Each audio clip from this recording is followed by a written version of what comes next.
Hi friends, recipes കിച്ചണിലേക്ക് എല്ലാവർക്കും സ്വാഗതം. ഞാനിന്ന് വന്നിട്ടുള്ളത് ഇപ്പോൾ കുറച്ച് കാലമായിട്ട് ട്രെൻഡിങ് ആയിട്ടുള്ള മിൽക്ക് ബ്രെഡിൻ്റെ റെസിപ്പി ആയിട്ടാണ്. കൊതിമൂത്ത് ഉണ്ടാക്കിയെടുത്തതാണ് കേട്ടോ. കുറേ പേര് ഇതിൻ്റെ വീഡിയോസൊക്കെ ചെയ്യുമ്പോൾ വിചാരിക്കും ഉണ്ടാക്കിയെടുക്കണം അങ്ങനെ ഉണ്ടാക്കിയെടുത്തിട്ടുള്ളതാണ്. നമുക്ക് എന്തെങ്കിലും മധുരമൊക്കെ കഴിക്കാൻ തോന്നുന്ന ടൈമിലൊക്കെ പെട്ടെന്ന് ഉണ്ടാക്കിയെടുക്കാൻ പറ്റുന്ന നല്ലൊരു ഐറ്റമാണ് കേട്ടോ. അപ്പോൾ എന്തായാലും ട്രൈ ചെയ്ത് നോക്കിയതിന് ശേഷം ഫീഡ്ബാക്ക് അറിയിക്കാൻ മറക്കരുത്. അതുപോലെ വീഡിയോ കണ്ടുകൊണ്ടിരിക്കുമ്പോൾ ഇഷ്ടമാണെന്നുണ്ടെങ്കിൽ ആ ലൈക്ക് ബട്ടൺ ഒന്ന് ക്ലിക്ക് ചെയ്യാൻ മറക്കരുത്. ചാനൽ സബ്സ്ക്രൈബ് ചെയ്തിട്ടില്ല എന്നുണ്ടെങ്കിൽ ഒന്ന് സബ്സ്ക്രൈബ് ചെയ്ത് സപ്പോർട്ട് ചെയ്യാനും കൂടെ മറക്കരുത്. അതുപോലെ ഫേസ്ബുക്കിലാണ് കാണുന്നുണ്ടെങ്കിൽ ഫേസ്ബുക്ക് പേജ് ഒന്ന് ഫോളോ ചെയ്യാനും കൂടെ മറക്കരുത് കേട്ടോ. അപ്പോൾ എങ്ങനെയാണ് തയ്യാറാക്കി എടുക്കുന്നത് എന്നുള്ളത് നോക്കാം.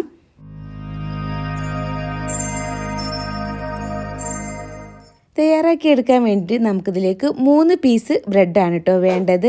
ഈ ഒരു 3 പീസ് വെച്ചിട്ടാണ് ചെയ്തെടുക്കുന്നത്. മീഡിയം സൈസിലുള്ള 3 ബ്രെഡ് എടുത്തിട്ടുണ്ട്. പിന്നെ നമുക്കിതിലേക്ക് വേണ്ടത് ചെറുപഴമാണ് കേട്ടോ.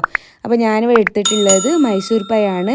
മൈസൂർ പഴമോ അല്ലാന്നുണ്ടെങ്കിൽ റോബസ്റ്റോ വെച്ച് ചെയ്തെടുക്കാം കേട്ടോ. ഈ 2 പഴം മാത്രം വെച്ച് ചെയ്തെടുക്കാവോ, നേന്ത്രപ്പഴം വെച്ചിട്ട് ചെയ്തെടുക്കരുത് കേട്ടോ. അത് ഞാൻ ഈ മൈസൂർ പഴം ഇതുപോലെ ഒന്ന് റൗണ്ട് ചെയ്ത് കട്ട് ചെയ്തെടുത്തിട്ടുണ്ട് കേട്ടോ. ഇതുപോലെ നൈസായിട്ടൊന്ന് കട്ട് ചെയ്ത് മാറ്റി വെക്കണേ. ഇനി നമ്മൾ അടുത്തതായിട്ട് അതിൽ നിന്ന് 1 പീസ് ബ്രെഡ് എടുക്കാം. എന്നിട്ട് നമ്മൾ കട്ട് ചെയ്ത് വെച്ചിട്ടുള്ള മൈസൂർ പഴം ഉണ്ടല്ലോ, ഇതുപോലെ ഓരോന്നായിട്ട് ഇതുപോലെ അങ്ങ് വെച്ച് കൊടുക്കണേ.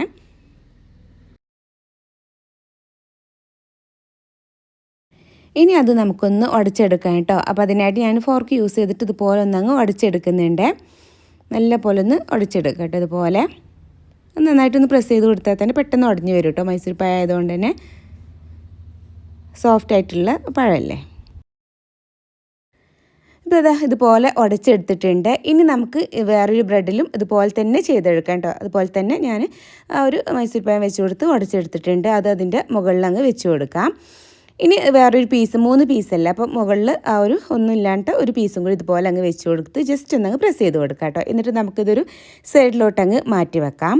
ഇനി ഇതിലേക്ക് നമുക്ക് വേണ്ടത് പാലാണ്. അപ്പോൾ ഞാനിവിടെ 1 കപ്പ് പാലൊന്ന് തിളപ്പിച്ച് ആറിയിട്ടുള്ളതാണ് കേട്ടോ എടുത്തിട്ടുള്ളത്. അതിലേക്ക് നമുക്ക് 2 ടേബിൾ സ്പൂണ് കണ്ടൻസ്ഡ് മിൽക്ക് ഒഴിച്ച് കൊടുക്കാം. ഇതിന് പകരം പഞ്ചസാര ആഡ് ചെയ്ത് കൊടുക്കാം കേട്ടോ. ഏതായാലും കുഴപ്പമില്ല, നമ്മുടെ കയ്യിൽ ഏതാണോ ഉള്ളത് അതെടുത്തിട്ട് ചെയ്തെടുക്കാം. എന്നിട്ട് നന്നായിട്ടൊന്നങ്ങ് മിക്സ് ചെയ്തെടുക്കാം. കണ്ടൻസ്ഡ് മിൽക്ക് ആകുമ്പോൾ പെട്ടെന്ന് തന്നെ അങ്ങ് മിക്സ് ആയിട്ട് വന്നോളൂ കേട്ടോ. പഞ്ചസാര ആകുമ്പോൾ കുറച്ച് ടൈം എടുത്തിട്ടൊന്ന് മിക്സ് ചെയ്തെടുക്കേണ്ടി വരും. അപ്പോൾ അത് നന്നായിട്ട് മിക്സ് ചെയ്തെടുത്തിട്ടുണ്ട് കേട്ടോ. ഇനി നമ്മളിതെങ്ങനെയാണ് റെഡിയാക്കി എടുക്കുന്നത് എന്നുള്ളത് നോക്കാം. അപ്പോൾ അതിനായിട്ട് ഞാനിതാ സ്റ്റൗവിലൊരു പാൻ വെച്ചൊന്ന് ചൂടാക്കി എടുത്തിട്ടുണ്ട് കേട്ടോ. അതിലേക്ക് നമുക്ക് 1 ടേബിൾ സ്പൂണ് ബട്ടർ ഇട്ട് കൊടുക്കാം. ബട്ടറോ നെയ്യോ ഏതും യൂസ് ചെയ്യാം കേട്ടോ. ഇനി ബട്ടർ ഒന്നങ്ങ് മെൽറ്റായിട്ട് വരട്ടെ. ഇപ്പോൾ ബട്ടർ നന്നായിട്ട് മെൽറ്റായിട്ട് വന്നിട്ടുണ്ട്. ഒരു മീഡിയം ഫ്ലെയിമിൽ വെച്ചാൽ മതി കേട്ടോ. അതിലേക്ക് നമുക്ക് ബ്രെഡ് ഇതുപോലെ അങ്ങ് വെച്ച് കൊടുക്കാം. ഇനി കുറച്ച് ടൈം ഒന്ന് ഇതുപോലെ ഒന്നങ്ങ് തിരിച്ചും മറിച്ച് ഇങ്ങനെ സൈഡൊക്കെ ഒന്ന് ഇതാക്കിയിട്ട് ജസ്റ്റ് ഒന്നങ്ങ് ടോസ്റ്റ് ചെയ്തെടുക്കാം കേട്ടോ. താഴ്ഭാഗം ഒരു മീഡിയം ഫ്ലെയിമിൽ വെച്ചാൽ മതി. തീ കൂട്ടിയിട്ടാൽ പെട്ടെന്ന് അങ്ങ് കരിഞ്ഞിട്ട് പോകും കേട്ടോ. ഇനി പതുക്കെ നമുക്കിതൊന്നങ്ങ് മറിച്ചിട്ട് കൊടുക്കാം. അപ്പോൾ ഇതുപോലെ 2 തവി യൂസ് ചെയ്തിട്ട് മറിച്ചിട്ട് കൊടുക്കാം കേട്ടോ നല്ലത്. അല്ലാന്നുണ്ടെങ്കിൽ പെട്ടെന്ന് അങ്ങ് ഉടഞ്ഞു പോകാനൊക്കെ ചാൻസ് ഉണ്ട്. ഇതുപോലെ ആ ഭാഗം കൂടി ഒന്നങ്ങ് ടോസ്റ്റ് ചെയ്തെടുക്കാം.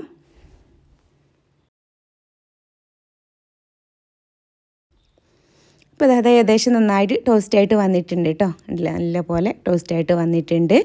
ഇനി ഇതിലേക്ക് നമ്മൾ അടുത്തതായിട്ട് നമ്മൾ മിക്സ് ചെയ്ത് വെച്ചിട്ടുള്ള പാലുണ്ടല്ലോ, അതുപോലെ അങ്ങ് കുറേശ്ശെ ആയിട്ട് മുകളിൽ കൂടെ അങ്ങ് ഒഴിച്ചു കൊടുക്കാം. ഇനി നമ്മൾ അതിലിങ്ങനെ മിക്സ് ചെയ്ത് ആ ഒരു ബ്രെഡിനെ അതിലൊന്ന് അങ്ങ് കുതിർത്തിയെടുക്കുക കേട്ടോ. വേണ്ടത് ജസ്റ്റ് ഇതുപോലെ അങ്ങ് എടുത്താൽ മതി. ആ ഒരു പാലൊക്കെ ഒന്നിങ്ങനെ വറ്റി വരുന്നവരെ ഇതുപോലെ ചെയ്തെടുക്കുക കേട്ടോ. അതുപോലെ ചെയ്തെടുത്താൽ മതി. ഇപ്പോൾ ഏകദേശം ആ പാലൊക്കെ ഉണ്ടല്ലേ വറ്റി വന്നിട്ടുണ്ട്. ഇനി നമുക്ക് എന്ത് ചെയ്യാം, അടുത്തതായിട്ട് പതുക്കെ അതെടുത്തിട്ട് ഒന്നങ്ങ് മറിച്ചിട്ട് കൊടുക്കണം കേട്ടോ. പതുക്കെ അങ്ങ് മറിച്ചിട്ട് കൊടുത്താൽ മതി. നല്ല പോലെ സൂക്ഷിച്ചിട്ട് വേണം കേട്ടോ മറിച്ചിട്ട് കൊടുക്കാൻ. ഇനി ആ ബാക്കിയുള്ള പാലും കൂടി നമുക്കിതുപോലെ അങ്ങ് ഒഴിച്ചു കൊടുക്കാം കേട്ടോ. എന്നിട്ട് നേരത്തെ ചെയ്ത പോലെ തന്നെ അത് ഫുള്ളായിട്ട് അതിലിങ്ങനെ നമ്മളൊന്ന് സോക്ക് ചെയ്തെടുക്കുക. ആ പാല് ഫുള്ള് അതിലങ്ങ് വറ്റി വരട്ടെ കേട്ടോ. ബ്രെഡ് അതിലിങ്ങനെ റൊട്ടേറ്റ് ചെയ്ത് ചെയ്തെടുത്താൽ മതി. അപ്പോൾ ആ ബ്രെഡിൽ മൊത്തം ആ പാലങ്ങ് കുടിച്ചോളൂ കേട്ടോ. അതുപോലെ ചെയ്തെടുക്കണേ.